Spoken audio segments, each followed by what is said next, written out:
وشي هذا وشي هو هذا وشي هو هذا وشي هو. والله غير كي جات فينا حنا برك، كي جات فينا حنا زارنا البلاد راح تاكلونا تعيطوا علينا.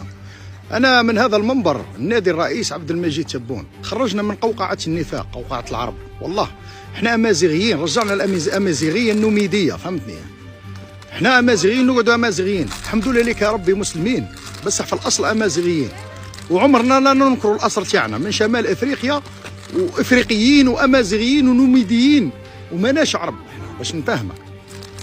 والحمد لله لك يا ربي اللي ماناش عرب.